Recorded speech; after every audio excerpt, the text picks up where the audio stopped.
Assalamualaikum warahmatullahi wabarakatuh. Sabahul khair, sabahun nur. Kaifa halukum? Bil khair, alhamdulillah. Anak-anak, selamat pagi semuanya. Semoga pagi ini kita selalu dalam keadaan sehat walafiat, tetap semangat belajar dan selalu jaga kesehatan. Anak-anak, mari kita mulai pembelajaran hari ini dengan baca bismillah bersama-sama. Bismillahirrahmanirrahim. Alhamdulillah anak-anak, hari ini kita sudah memasuki tema 5, subtema 1, pembelajaran 3 dan 4. Hari ini kita akan belajar tentang menyampaikan jawaban dan menceritakan kembali isi teks. Ayo, kalian ingat, untuk menjawab pertanyaan dengan tepat, kita terlebih dahulu perlu membaca dan memahami isi bacaan dengan baik. Semua informasi penting tersebut dapat kita temukan dengan menjawab pertanyaan-pertanyaan yang diajukan. Salah satu caranya yaitu membaca dengan baik. Membaca dengan baik itu bagaimana, anak-anak? Yaitu membaca dalam hati dan tidak suara. Supaya apa? Supaya kita lebih cermat dalam mencari hal-hal penting di dalam teks yang serta menjawab pertanyaan yang diberikan. Oke, bisa dipahami semuanya? Menceritakan kembali. Menceritakan kembali isi teks dapat dilakukan dengan merangkai jawaban-jawaban yang telah ditulis dengan bahasa baik dan berurutan. Jika menceritakan kembali dalam bentuk lisan, sebaiknya menceritakan dengan lafal dan intonasi yang jelas sehingga informasi tersebut bisa dipahami dengan baik oleh pendengar. Sekarang kalian coba buka buku pena kalian halaman 81, yaitu menceritakan kembali isi teks, yaitu Raja Mulawarman yang dermawan. Coba kalian ceritakan kepada orang tua kalian atau saudara kalian. Selanjutnya kita akan belajar tentang penguraian cahaya. Kemarin kita sudah mempelajari tentang sifat-sifat cahaya. Di antaranya yaitu sifat cahaya yaitu bisa menembus benda bening, kemudian merambat lurus. Nah, sekarang cahaya itu juga bisa diuraikan. Nah, seperti di sini gambar pelangi. Penguraian cahaya dapat kita lihat sehari-hari seperti pelangi. Apakah kalian pernah melihat pelangi? Nah, jarang sekali ya. Pelangi itu biasanya kalau terjadi setelah hujan turun. Pelangi terjadi karena cahaya matahari mengenai titik-titik air yang ada di udara. Lalu cahaya tersebut terpantul dan terurai menjadi berbagai warna. Cahaya awalnya dari cahaya putih, kemudian menyentuh titik-titik air, dipantulkan menjadi berwarna-warni, yaitu ada berapa warna pelangi? Ada Mejiku hibiniu merah, jingga, kuning, hijau, biru, nila, dan ungu. Pelangi juga terjadi di dekat air terjun seperti di sini. Karena apa? Karena percikan dari titik-titik air terjun ini terkena sinar matahari, dipantulkan dan terbentuklah pelangi seperti ini. Nah, ataupun juga terjadi setelah turun hujan. Selanjutnya anak-anak kita akan belajar tentang menjelaskan informasi dari teks yang dibaca. Kalian ingat kembali, informasi merupakan sekumpulan data atau fakta yang diolah dengan cara tertentu sehingga bisa dipahami oleh pembaca. Nah, untuk menemukan informasi penting, kita perlu membaca teks dengan sesama dan menemukan semua kalimat utama yang mengandung kata kunci. Nah, berikut langkah-langkah untuk mengidentifikasi informasi dari suatu teks. Yang pertama yaitu perhatikan judul. Yang kedua, baca teks dengan seksama, yaitu dengan membaca dalam hati sehingga kita lebih teliti dalam menemukan informasi. Yang ketiga, temukan kata kuncinya, cari kata kuncinya setiap paragraf. Yang keempat, pahami kalimat utama yang mengandung kata kunci tersebut. Dan terakhir, semua kalimat utama yang kita temukan merupakan informasi penting dari sebuah teks tersebut. Sekarang kalian bisa berlatih di halaman 83, yaitu Tuanku Imam Bonjol. Kalian bisa berlatih di situ, yaitu tulislah informasi penting yang terdapat pada teks Tuanku Imam Bonjol. Kemudian jawablah pertanyaan-pertanyaan berikut untuk menegaskan bahwa kalian sudah menemukan informasi tersebut.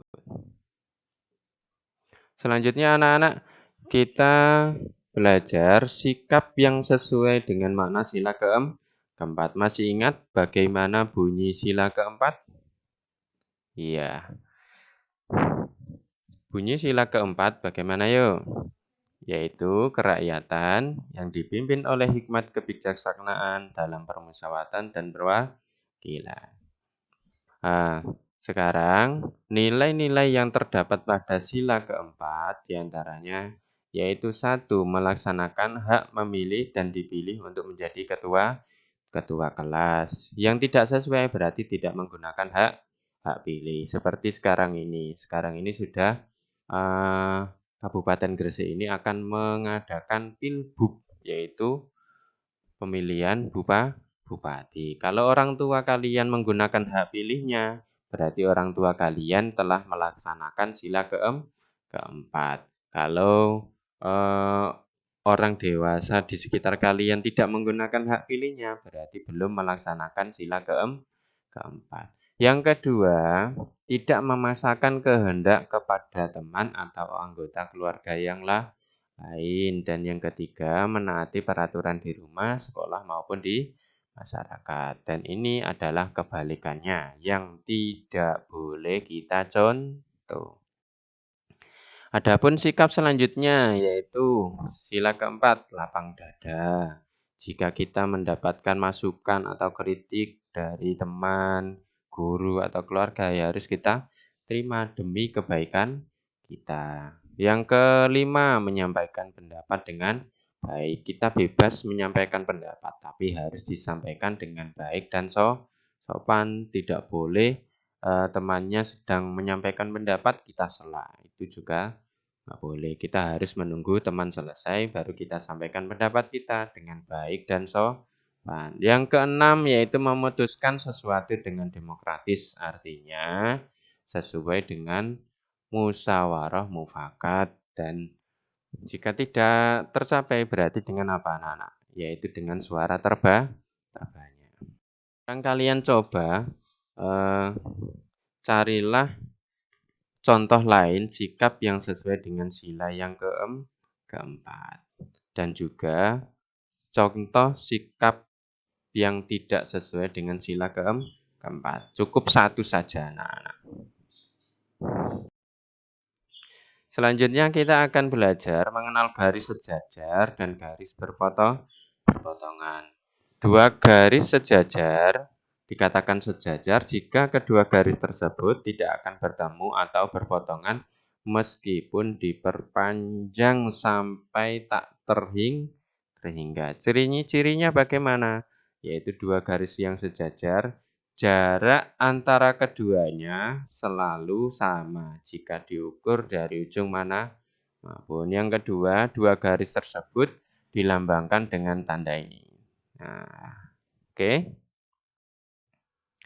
Selanjutnya, dua garis yang disebut berpotongan.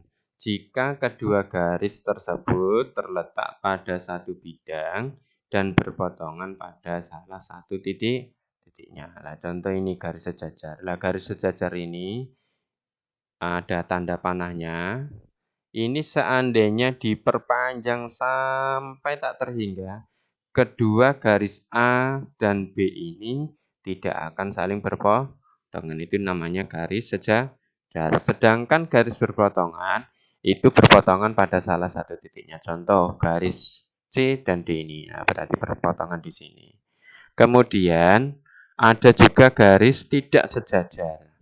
Nah, garis tidak sejajar ini jika diperpanjang maka akan berpotongan juga seperti pada gambar di sini. Misalnya ini diperpanjang Pak Jamari. Dan nantinya ini akan berpotongan pada satu titik.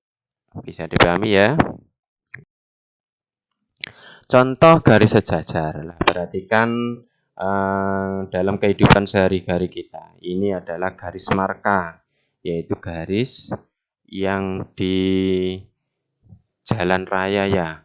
Nah, ini bisa dijadikan seorang pengemudi sebagai acuan atau pedoman dia itu keluar dari jalur yang seharusnya atau tidak. Makanya harus memperhatikan garis marka lalu lintas ini. Nah, misalnya di sini jalur mobil berarti tidak boleh melewati garis marka seperti kalian berhenti di trotoar itu ya, di lampu lalu lintas ada penyeberangan. Nah, itu juga tidak boleh dilewati. Nah, sekarang coba perhatikan garis sejajar dan berpotongan di sini. Contoh dalam kehidupan sehari-hari yaitu rel kereta api. Rel kereta api ini jarak antara rel satu dengan rel yang kedua itu selalu sama. Makanya kereta itu bisa berjalan lurus tanpa halangan apapun di sini harus sama. Kalau relnya ini jaraknya berbeda Pak, ya otomatis kereta itu akan jatuh. Contoh lain garis sejajar yaitu kabel PLN yang di depan rumah kalian, nah itu yang mengalirkan listrik ke rumah-rumah. Nah itu juga garisnya sejajar. Bisa dipahami anak-anak? Alhamdulillah pembelajaran ini telah selesai. Kesimpulan dari pembelajaran ini apa ayo?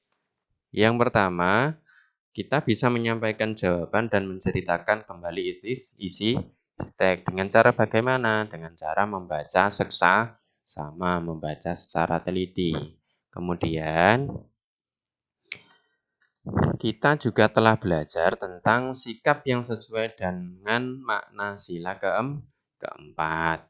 Dan juga kita sudah mempelajari garis sejajar dan garis berpotongan. Oke, demikian pembelajaran hari ini. Semoga bermanfaat. Mari kita tutup pembelajaran ini dengan bacaan hamdalah bersama-sama.